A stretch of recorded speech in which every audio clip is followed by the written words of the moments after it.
Put Me in the Zoo by Robert Lopshire. I will go into the zoo. I want to see it, yes I do.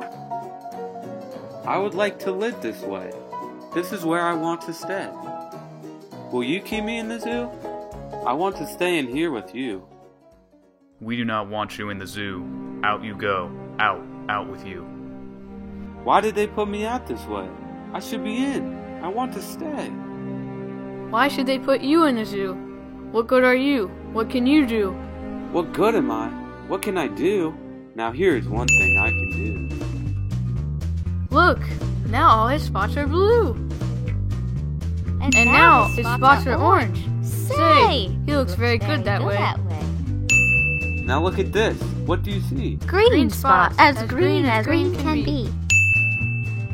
Violet spots. Say, you are good. Do more, do more. We wish you would. I can do more. Look, this is new. Blue, orange, green, and violet too. Oh, they would put me in the zoo if they could see what I can do. I can put my spots up on this ball. And I can put them on a wall.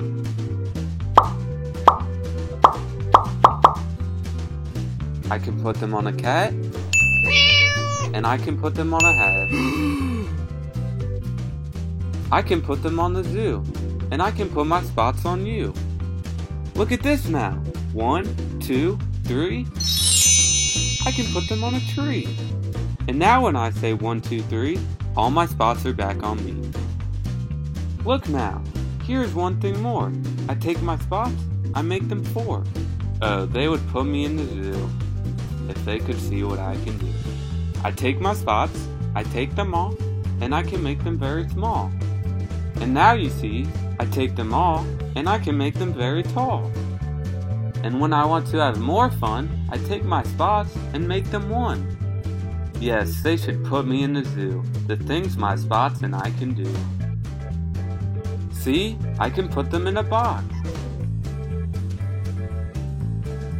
I take them out, they look like socks. And I can put them way up high. Up, up they go. I make them fly. I put them high up in the air. My spots fly here, my spots fly there. I call them back now, 1, 2, 3. Now all my spots are back with me. Tell me now you two. Do you like the things I do? Tell me now you two. Will they put me in the zoo? We like all the things you do. We like your spots. We like you too. But you should not be in the zoo. No, you should not be in the zoo.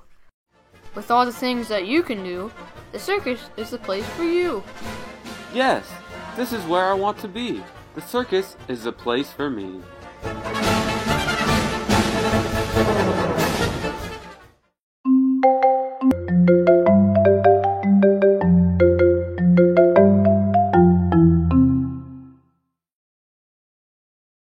The Giving Tree by Shel Silverstein.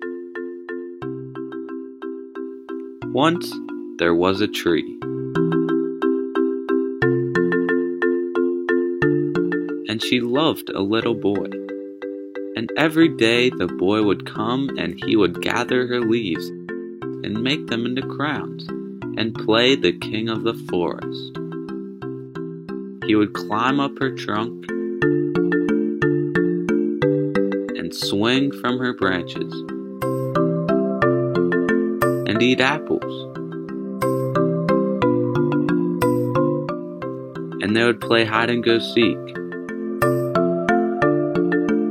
And when he was tired, he would sleep in her shade.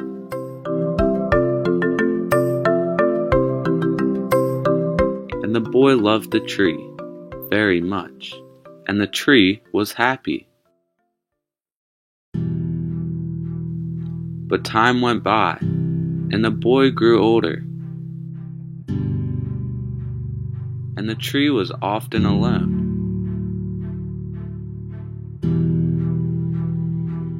Then one day the boy came to the tree, and the tree said, "Come, boy, come and climb up my trunk, and swing from my branches, and eat apples, and play in my shade, and be happy." "I am too big to climb and play," said the boy. "I want to buy things and have fun. I want some money." "I'm sorry," said the tree, "but I have no money. I only have leaves and apples. Take my apples, boy, and sell them in the city. Then you will have money and you will be happy." And so the boy climbed up the tree and gathered her apples and carried them away. And the tree was happy. But the boy stayed away for a long time, and the tree was sad. And then one day the boy came back, and the tree shook with joy, and she said, "Come, boy, climb up my trunk and swing from my branches and be happy." "I am too busy to climb trees," said the boy. "I want a house to keep me warm," he said. "I want a wife and I want children, and so I need a house. Can you give me a house?" "I have no house," said the tree. "The forest is my house, but you may cut off my branches and build a house. Then you will be happy."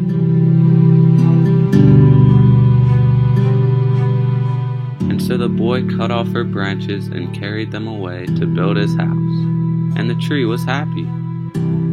But the boy stayed away for a long time, and when he came back, the tree was so happy she could hardly speak. "Come, boy," she whispered, "come and play." "I am too old and sad to play," said the boy. "I want a boat that will take me far away from here. Can you give me a boat?" "Cut down my trunk and make a boat," said the tree. "Then you can sail away and be happy." And so the boy cut down her trunk and made a boat and sailed away. And the tree was happy, but not really. And after a long time the boy came back again. "I am sorry, boy," said the tree, "but I have nothing left to give you. My apples are gone. My teeth are too weak for apples," said the boy. "My branches are gone," said the tree. "You cannot swing on them." "I am too old to swing on branches," said the boy. "My trunk is gone," said the tree. "You cannot climb." "I am too tired to climb," said the boy. "I'm sorry," sighed the tree. "I wish that I could give you something, but I have nothing left. I am just an old stump. I am sorry." "I don't need very much now," said the boy. "Just a quiet place to sit and rest. I am very tired."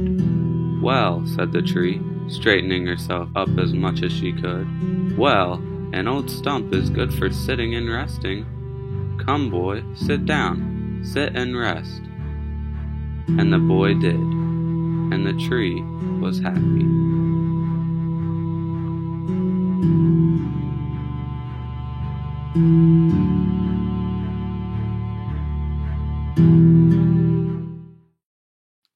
No, David, by David Shannon. David's mom always said, "No, David! No, David!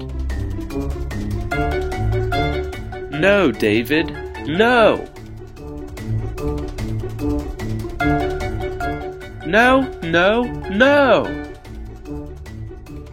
Come back here, David! David, be quiet!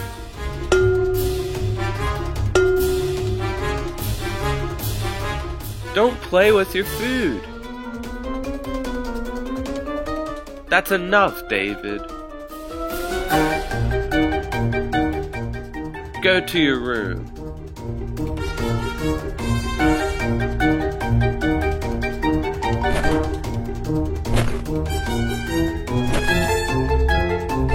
Settle down! Stop that this instant! Put your toys away! Not in the house, David.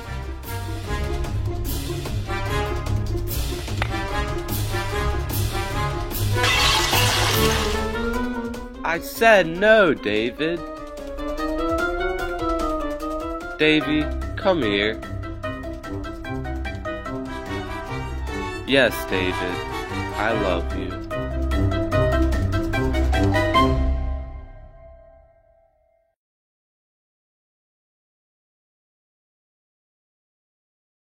Where the Wild Things Are by Maurice Sendak. The night wore his wolf suit and made mischief of one kind and another. His mother called him Wild Thing, and Max said, "I'll eat you up." So he was sent to bed without eating anything. That very night, in Max's room, a forest grew, and grew, and grew until his ceiling hung with vines, and the walls became the world all around.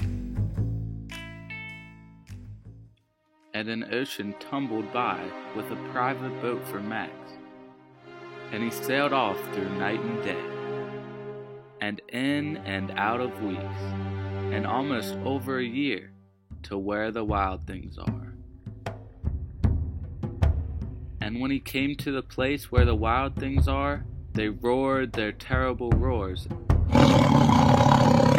and gnashed their terrible teeth, and rolled their terrible eyes, and showed their terrible claws, till Max said, "Be still," and tamed with the magic trick of staring into all of their yellow eyes without blinking once, and they were frightened, and called him the most wild thing of all, and made him king of all wild things.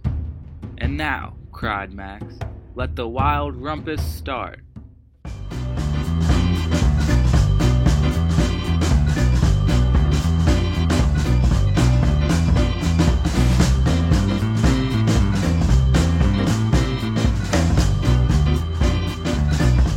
"Now stop," Max said, and sent the wild things off to bed without their supper.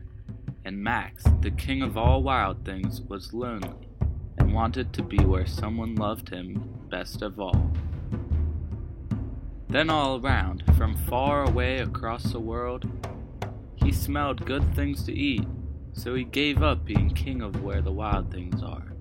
But the wild things cried, "Oh, please don't go. We'll eat you up. We love you so." And Max said, "No."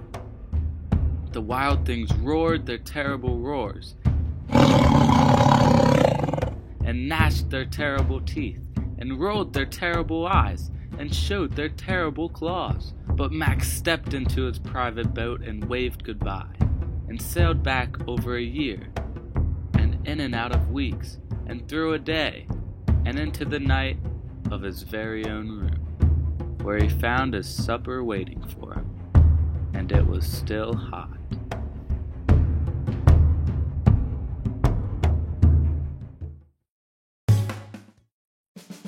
Freight Train by Donald Cruz. A train runs across this track. Red caboose at the back. Orange tank car next. Yellow hopper car. Green cattle car.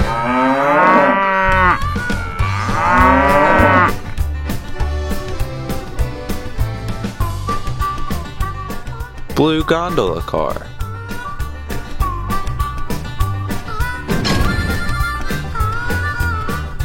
Purple boxcar. A black tender. And a black steam engine.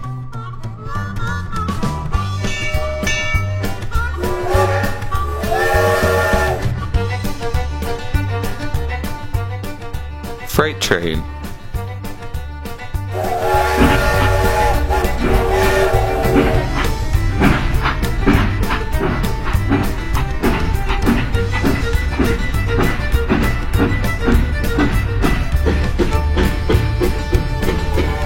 Moving.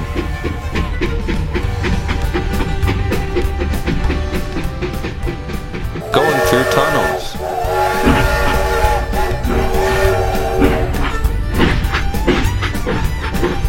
Going by cities.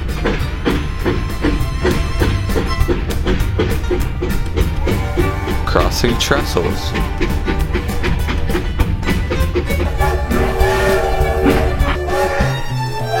Living in darkness.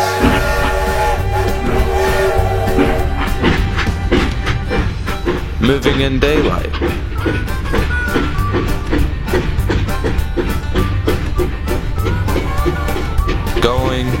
Going.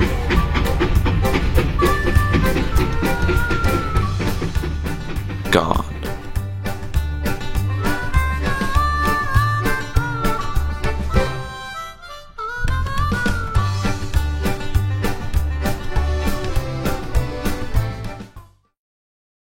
David Goes to School by David Shannon. David's teacher always said, "No, David! No yelling, no pushing, no running in the halls." David, you're tardy. Sit down, David.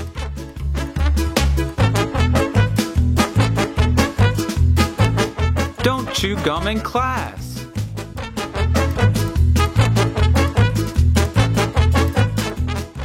Me. David, raise your hand. Keep your hands to yourself. Hi, David. Pay attention. Wait your turn, David. He started it. I don't care who started it. David, recess is over.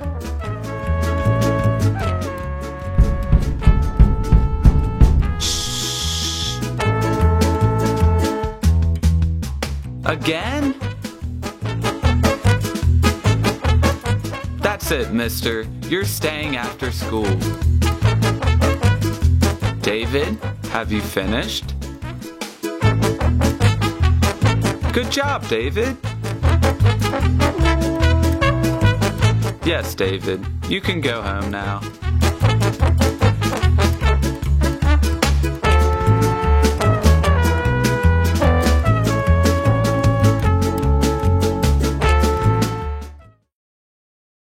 Goodnight Moon by Margaret Wise Brown. In the great green room there was a telephone, and a red balloon, and a picture of the cow jumping over the moon. And there were 3 little bears sitting on chairs, and 2 little kittens, and a pair of mittens, and a little toy house, and a young mouse, and a comb and a brush and a bowl full of mush, and a quiet old lady who was whispering, "Hush."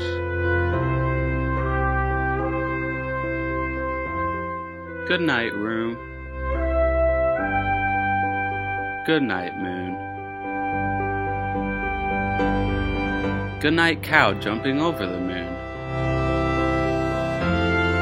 Good night, light and the red balloon. Good night, bears. Good night, chairs. Good night, kittens. And good night, mittens. Good night, clocks. And good night, socks. Good night, little house. And good night, mouse. Good night, comb. And good night, brush. Good night, nobody. Good night, mush.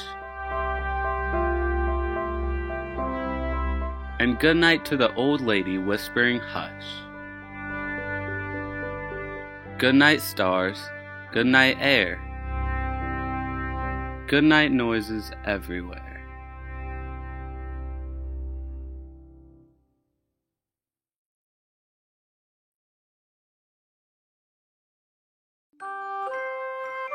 It's Christmas, David, by David Shannon.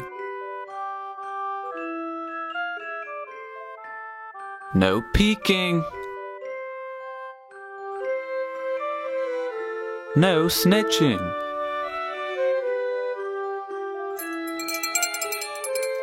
Those are not toys.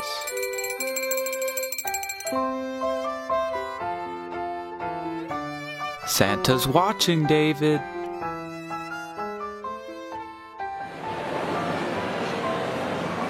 Be patient. I want a bicycle, a fire engine, a spaceship, a sled, a battleship, Hurry a up. parachute, a tent.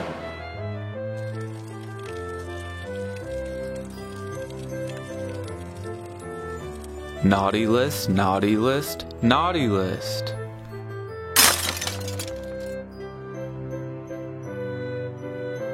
Santa's going to bring you a lump of coal.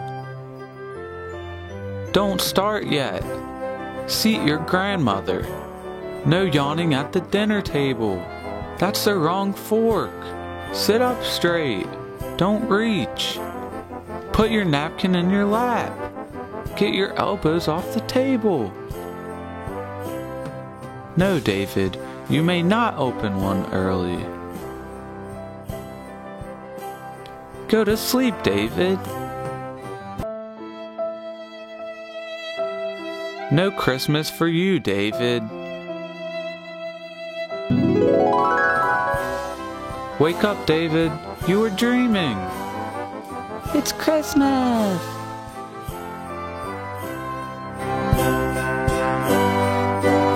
Yes, David. It's Christmas.